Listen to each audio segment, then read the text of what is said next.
Hey guys, the Shanquella Robinson case has taken on its own life. Everybody's weighing in on it, from the lawyers, paralegals, bloggers. But one thing is for sure, these people who went with Shanquella to this resort, this vacation, so-called party, was not her party from what I'm gathering. At first, it was put out that it was her party. They were going to be celebrating, and now it's been put out it was not her party. It was two other people whose birthday was that month in October. Which of the two were going to be officially celebrating this birthday? It's not clear, but they all were going to be celebrating.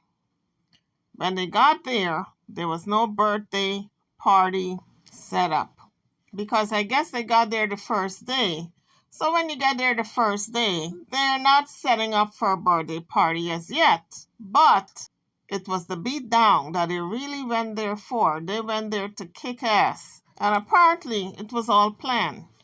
This was probably planned weeks ahead of time, allegedly. So when they got to the resort and they decided to videotape this beating, for some reason, no one stepped in to say, okay, this is a young woman who is being brutally beaten. Why? Because they all were in on it. And by the way, there were three guys there. So Nazir Wiggins said he arrived late. First, he said he arrived the day after, and then he said he arrived there late. So he said he went straight to the resort, because when he got there, the others were already there. And when he heard that Shanquella was in a stuporous state, semi-conscious, he rushed to her bedside. In this case, her couch side, because she was laying on the couch, he said, when he got there. So this is how young black boys and girls get into trouble with the law. And they say too much, implicate themselves. They should be sitting down with a lawyer before they make statements. So this is a lesson for you guys out there. Before you make any statements, when you get into trouble with the law, make sure you got your attorney present. So this is the hotel receipts with the 6 signing their name. However, this young man, Wiggins, said that he did not sign. Somebody signed on his behalf because he was not there when they signed in. But this is the receipt. But if somebody signed his name, obviously he must have given permission for them to sign, since he was going to be there also. Told her alcohol poisoning. That's what I helped her at. That's what I helped her at. I didn't leave her side. I come on soft music. Summer Walker rubbing her head. Now, he just said Summer Walker was rubbing her head. Now, Summer Walker is not part of the list. So, was there more people there besides the 6? The nurse came in. Nobody even talked about the nurse. Nobody even said a nurse came. Nobody is mentioning a nurse at this point, because he thinks it was a nurse because she was dressed in white and she's a female, but actually it was a doctor. None of this stuff, so I'm really not understanding where this story is coming from and why it's out here like this, because it's wrong. It's wrong. And for y'all to be attacking me as innocent soul, like, if I'm really innocent as fuck, I went there to enjoy my birthday. Like, to enjoy my birthday and to really just goddamn have fun. And have not 1 second of fun. So what he's pretty much saying is that he went out there to celebrate his birthday. So I guess it was his birthday the group was going to be celebrating. At least that's what they told Shanquella, to lure her out there to Mexico for them to beat her. Take my shot and smoke one blunt, didn't do anything. I went straight to Willie. She was not found dead. She was found unresponsive. Yes, unresponsive. She was. So he's saying she was not found dead. She was found unresponsive. But who is he to make a diagnosis? This woman was laying there, unresponsive, and you want to tell me you didn't call 911? I think that's where his guilt is coming in, because if he wasn't there when the beating was taking place, he shouldn't feel guilty, because according to the autopsy, she died 15 minutes after the beating. So he wasn't there. So why is he feeling so guilty? because he didn't report it. He came back to the US, didn't report it. When he was in Mexico, he did not call the ambulance 911. I wonder who initially made that call for the ambulance to come out, because it wasn't him. If it was him, he would have said so. Somebody made a call amongst these six, the Mexican six, but I don't know who made the call as yet. I haven't heard that report. Unresponsive. I tried to get her to talk to me and all that. There was none of that going on. He said he was trying to get her to talk to him, but there was no response. None of that going on. He also claimed he got a college degree. Common sense would tell you if somebody's laying there just helpless, non-responsive, what's your first thing to do? You call for help. You don't need a college degree to figure that out. But he didn't call for help, which tells me he probably was in on it. Maybe he swore. These other people swore him to secrecy. I don't know. It's all alleged. So according to the autopsy, she was already dead. By the time he got there, if he got there past 3:30, 3:26, she was already dead. So the other people who were instrumental in the beatdown, they just left her to lay on the couch, because remember, they reported that she was what? She had alcohol toxicity. They told the parents that, and so they were going to leave her there laying on the couch, and they left her laying on the couch for a little time to pass. So when the authorities and the EMS or 911 come and find her dead, they can say, well, she was alive all this time. She must have just died. Or it could be they were trying to get their story straight because they didn't know what to do. So Nazir Williams is the person we are talking about right now. He put out a video on the internet trying to clear his name. He's supposed to be Shanquella's best friend. And this is what he had to say. Yeah, but other than that, I did. Oh yeah, I know y'all probably asking. When I walked in there, I didn't really notice the knot on her head until the nurse pointed it out. I did see the bump on her lip. She did have a blood vessel bust in her eye. Okay, he said he didn't see the knot on the head, but he did see the black and blue eye and the busted lip.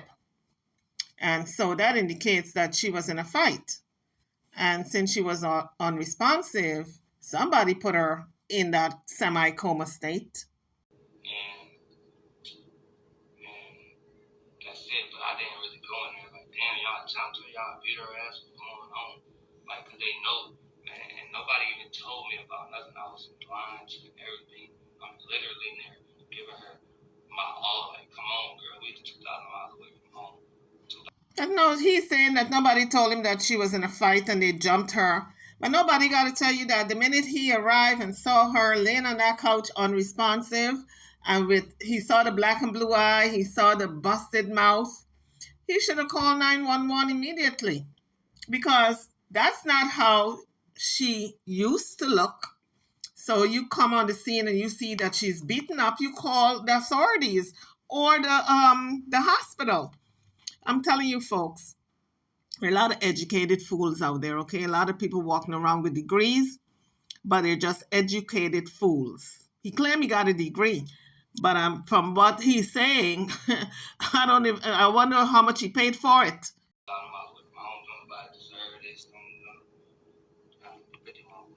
He's absolutely correct about that. Nobody deserves to be murdered. Wasn't there.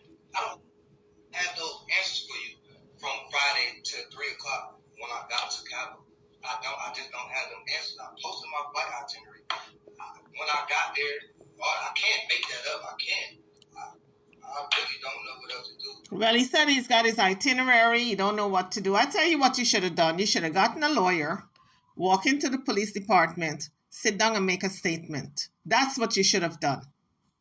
Let's show y'all fucking the real tickets if I can even find them when I landed and didn't land. But I can post a video. I can show the video. It's going to show the timestamps in my archive. I got there at 3-something p.m. Made my first video at 4:26. That's me outside by the pool. Shanquella, get up, let's go. We got stuff to do. Let's go have fun. There was no fun in that. There was no fun in that. There was nothing good coming from that. I went in there with my bag, put it down, went to the game room, went to the living room, stayed there. Worst time of my life. And now y'all on here trying to say I killed her. Me. Well, he's saying that people on social media, I guess, and people around the way are saying that he killed her. But people are not, I don't think people are saying that he himself killed her, because we know the young woman, Donovan, is the one who put out the blows. But he's part of the implication in the murder because he didn't report that she was unresponsive. The nigga that got there a day late, the nigga y'all didn't see in the video. I have 1,030,000 tattoos. Do I sound like I was in that video? Go listen to it again. Do you hear my voice in that video? Like, come on, bro. Y'all niggas is really stupid. The bitches is stupid. The old ladies, all y'all are stupid. I don't care who's after me because I have all my time.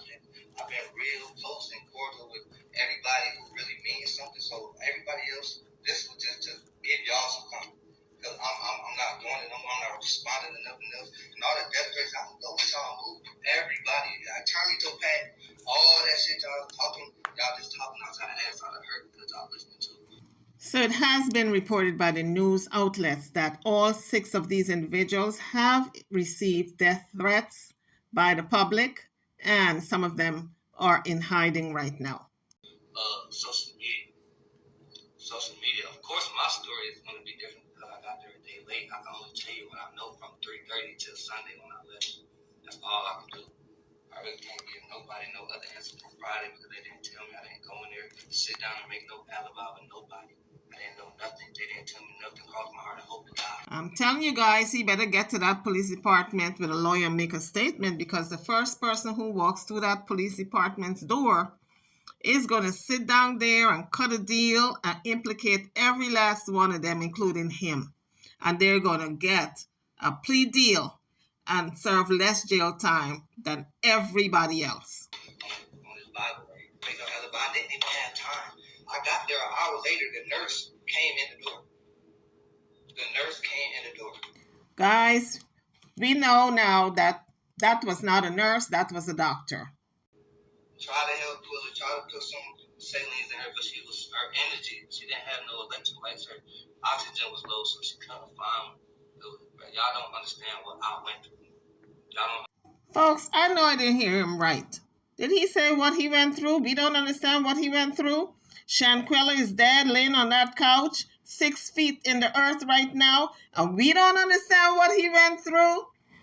This is when you use the N-word, okay? So I'm going to say, N, are you for real? So y'all keep posting my address and all that shit. Y'all have fun. Y'all know y'all heard me. I'm still going to hurt you. I'm not bothered by it.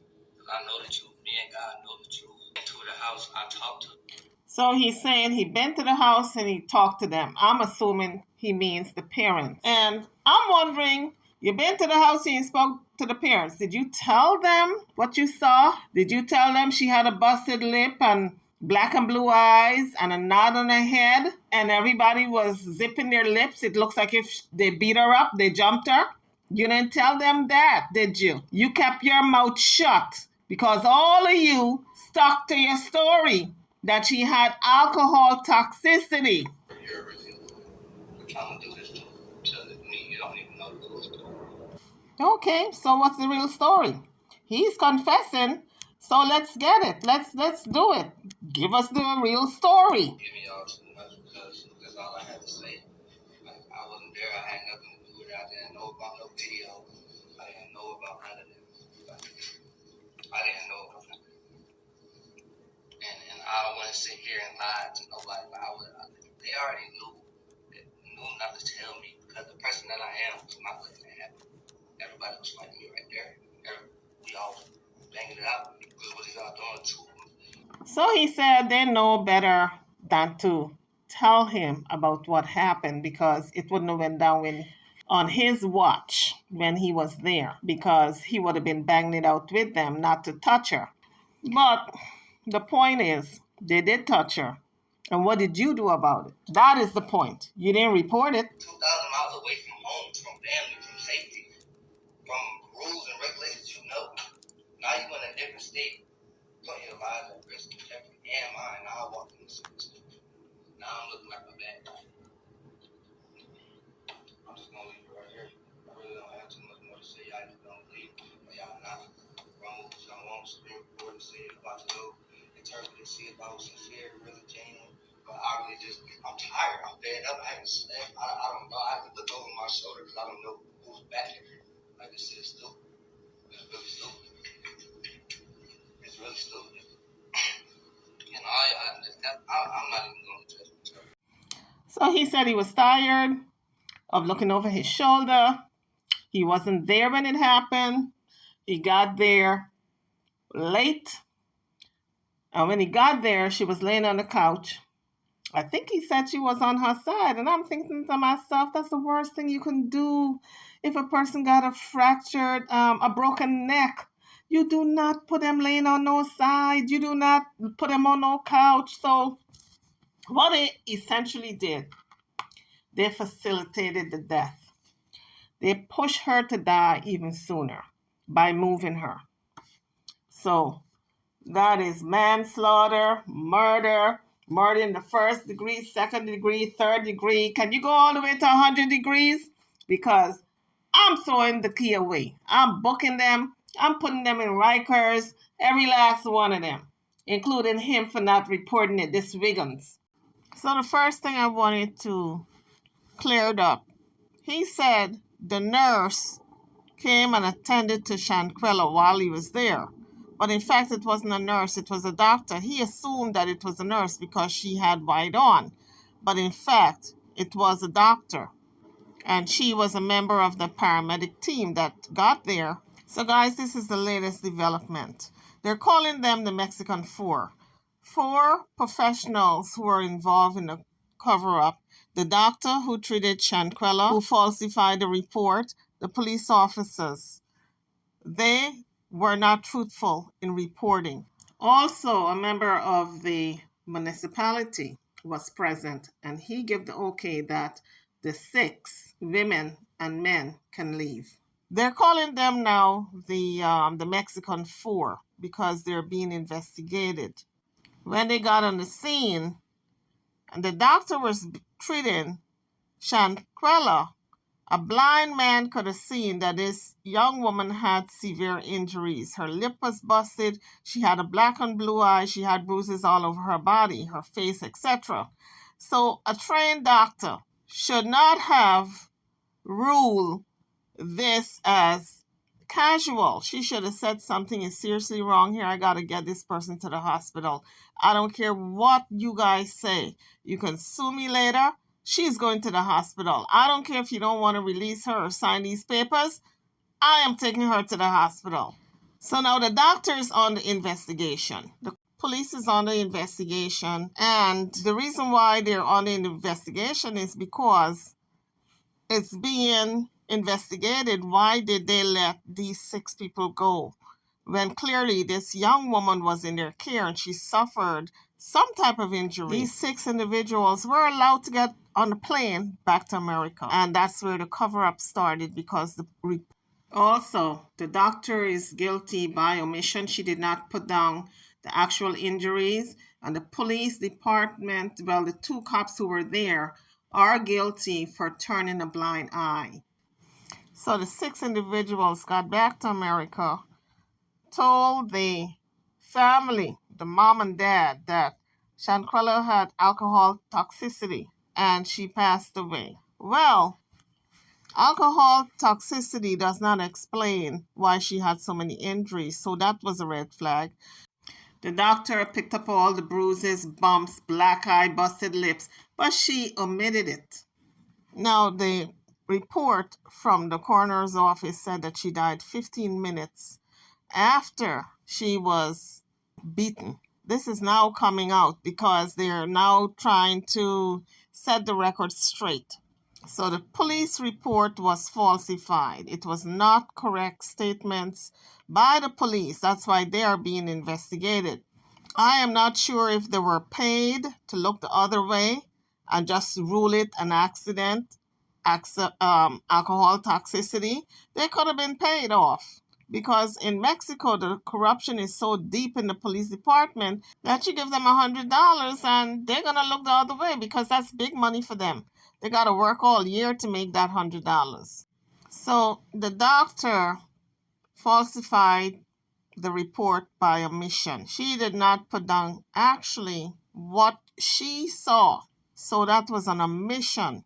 So she's guilty of falsification of that report. I don't know if she did it to protect the owners of the villa because a lot of times if there's a murder at any establishment, the owners are probably, especially in Mexico, they're going to give some money under the table and say, listen, I don't want no bad press because I'm not going to get the customers. This is a vacation resort. If people know a murder took place here, they're going to stop coming here. I'm going to lose money. Here's $5,000. Very easy. And it's done. And they will sweep that under the rug. That's why I believe they were able to let the 6 come back to the U.S. because money exchanged somewhere. I'm not sure how they exchanged the money. I'm not sure how they covered it up. But this is not smelling good. There's something not clean in the buttermilk. So the doctor clearly lied on the police report, and the police went along with it. Because how do we know? Because if I see a person with bad bruises all over their face, busted lip, black and blue eyes, you don't have to be trained to come to the conclusion that that person was beaten up. The police went along with the doctor falsifying the report. So they're all guilty. And this is why the Mexican 4 are being investigated. So the police department determined right there on the spot whether it was 1 or 2 officers determined that there's no need for an investigation. And these 6 individuals, her so-called friends, were free to go, which tipped me off and told me right away that somebody was paid. Somebody was paid either by these 6 individuals or the resort to sweep this case under the rug. So if you don't put something down on a report that you saw, that means you omitted it. You saw something and you didn't put it down. That's an omission. The autopsy report showed that she died at 3 p.m., 15 minutes after that beating. Now, her friend, the one who said he arrived after everyone else, he said she was unresponsive when he got there, but he believed she was alive. I'm talking about Wiggins here. And he was talking to her and trying to wake her up, but he didn't know that there was a beating. How can you not know there was not a beating when you see busted lip, black eye, bruises all over her face and her body? He also said that he saw her on the couch, laying down on the couch. Now, someone, or maybe a few of them, picked her up and put her on the couch to lay down. But remember, this young woman had 2 fractured vertebrae. She had a broken neck. And if you move someone with a broken neck, you further injure that person. You cause more injury. And what happens is, by moving that person, you're going to compromise the breathing. This person's neck is broken. She should have been on the floor laying straight, on her back, not being moved to the couch. Of course, nobody knew at that point that her neck was broken, but the fact that she was non-responsive, they should have let her stay on the floor, straighten out her body, and wait for paramedics to arrive. But they covered it up. They did not want to be outed. And so they put her on that couch and pretend nothing happened, that she was just drunk. So essentially what happened to Shanquella is that she died from her neck being broken. And no doubt that, in my mind, if your neck is broken, that compromises a lot of things, including your breathing. So she probably asphyxiated also, meaning lack of oxygen.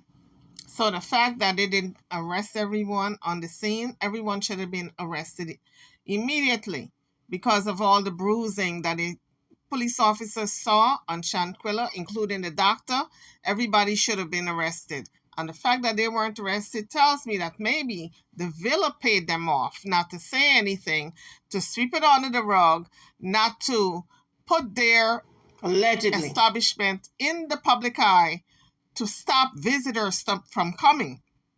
Because remember, they make their money on vacation, visitors going to the villa and spending money.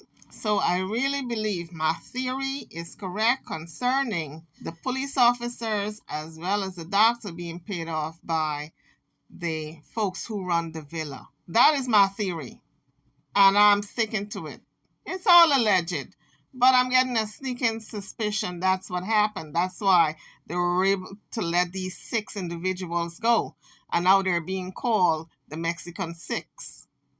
So now we've got the Mexican 4 and the Mexican 6, all under investigation currently. So this corruption runs deep, folks. So it was a big cover-up, folks. And when you have a cover-up like that, guess what? There's money involved. The FBI is involved. I'm sure somebody's going to get arrested pretty soon. But the case, because it's international, it's complicated. So the FBI is taking their time, I guess, with carefully looking into who is at fault. And they're not releasing any information because I guess they don't want any tampering of the investigation to put the person who is about to be arrested on alert so they can flee. But in my book, since they all were spectators and one person was doing the beating, another couple of people were filming, another person said, Chantella, why don't you fight? And she said, no, in a very meek voice. They all should be arrested because they were all accessory to the murder. Now, it said the one who did the beating, her features look so strong that she could be a transvestite. That's how strong her features look. Nobody is sure if she is. This is all alleged, but she's got some mannish features, some strong features. And imagine that person putting their hands on you and they got a whole lot of testosterone running around in their system. So at this point, because they actually went out of the country into a different country to put this beat down on this young woman, I'm wondering if they intentionally wanted to murder her, beat her to death. I know the broken neck was accidental because I don't think they intended to break her neck.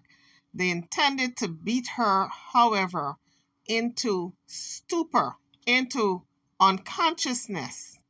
They intended to film the beating, and for whatever reason, they went all the way out there to beat this young woman. I am wondering if it was some type of initiation for something else.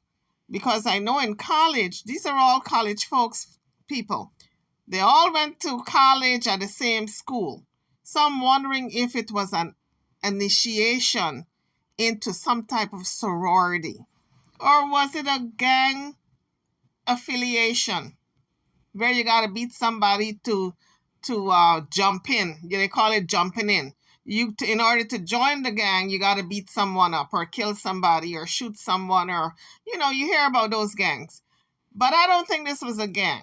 I think this was something else. This had to have been, if it was any type of jumping in, it had to have been maybe a sorority type of thing, where in order to become a member, you got to do this act. That's what I'm thinking. Because I can't imagine them going all the way to Mexico to beat this young lady up the same day they got there. It's also tagging. It's also called tagging or jumping in.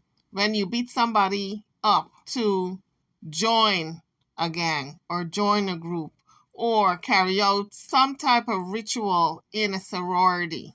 Now, the young man who spoke out, the so-called friend of hers who said he got there after everyone else, he said that it goes deeper than we all think. And that's why I started to think that it could have been a sorority initiation for someone. Maybe the woman who was beating her, it was part of her initiation to join the sorority. I don't know. It's all speculation. But this young man did say it goes deeper than we think, than the public thinks.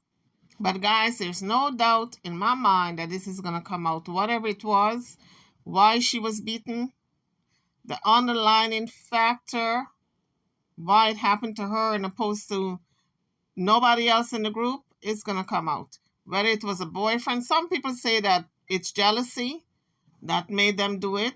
Others say maybe it was a boy involved. Maybe there was some type of conflict with her and this other woman over a man. Because a lot of times when women are beaten to that extent of rage, there's a man involved. So it's only left to be seen what the reason is. When they arrest these six, the Mexican six, and there's a trial, it is going to come out. Now, in terms of her being naked, she was the only one naked while everyone was dressed.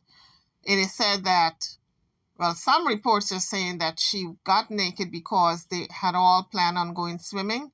And when she walked into the room, there's a video of her saying, "Why aren't you guys ready to go swimming?" While other reports say that she was actually in the shower, taking a shower, when she was dragged out naked. Now, the second part, I tend to go with, where she was in the shower and she was dragged out naked, because that makes more sense to me. So, guys, the stories keep changing. Why? Because we're getting the truer stories. As we get the new updates, we get a real sense of as to what truly happened, and so it could be different from what was previously said, but we're getting closer to the truth. So the newest report out there stated that she was in the shower when she was dragged out of the shower and the beating started. And of course, she didn't want to fight back or defend herself because she's busy. I mean, you can imagine being in her shoe with guys in the room, girls in the room.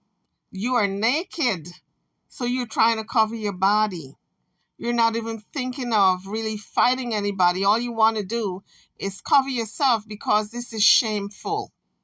And we see the picture or pictures of Shanquella, and she was truly a girly girl. So can you imagine this young adult, this 25-year-old young adult, just naked with everybody in the room fully clothed, and she's being beaten. Her vagina, her bust is slinging every which way. What would you do? You would want to cover and shield your body, right? You're not even thinking about fighting anybody and protecting yourself. You're busy trying to shield your breast and your vagina. So the story of her being dragged out of the shower makes more sense to me than this skinny dipping story that came out initially. So guys, here's a clip from the so-called friend who said he got there later than everybody else, and he was at her side to comfort her, and she was alive. When the coroner report clearly states she died 15 minutes after the beating, and he didn't get there within 15 minutes. He got there after half an hour. A half an hour to an hour he got there, so she was dead before he got there. Listen to what he has to say. But before I roll his tape, didn't anyone advise this young man that this is a murder investigation and he should keep his trap shut and only speak in the presence of his attorney? Nobody told him that. He wanted to run on the internet to clear his name, he says, and he just put himself in deeper hot water because a lot of his story is inconsistent. Here is the tape. This is the second half of his tape because we heard the first part in the beginning of the video. Move past this, and I did something. Nothing is eating me alive. I don't know. I didn't know. Nothing is killing me. Nothing is hurting me and breaking my heart. Goddamn, that I had to goddamn go hide. So he says nothing is hurting him, nothing is eating him up alive. But guess what? The fact that you did nothing to help that young lady when you got there, that should have been hurting and eating you up alive. Because I didn't do anything. I walked into something stupid. And I really wish a flight got canceled. Blew up. I don't give a fuck. Don't send me there.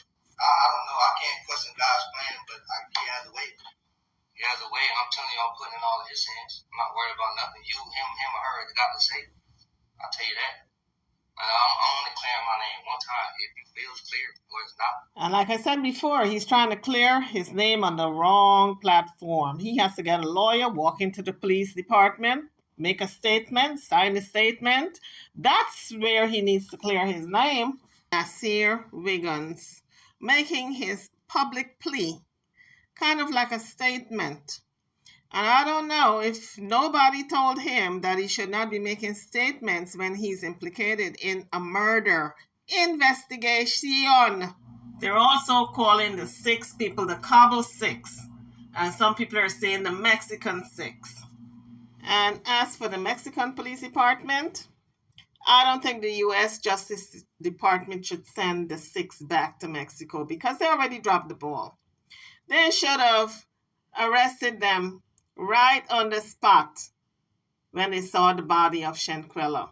Now they have put out an arrest warrant when the 6 is back on U.S. soil. Get out of here. YouTubers, drop your comments in the comment section. I'm over now. Don't forget to like, share, and subscribe to my channel and to this video. Thank you for watching.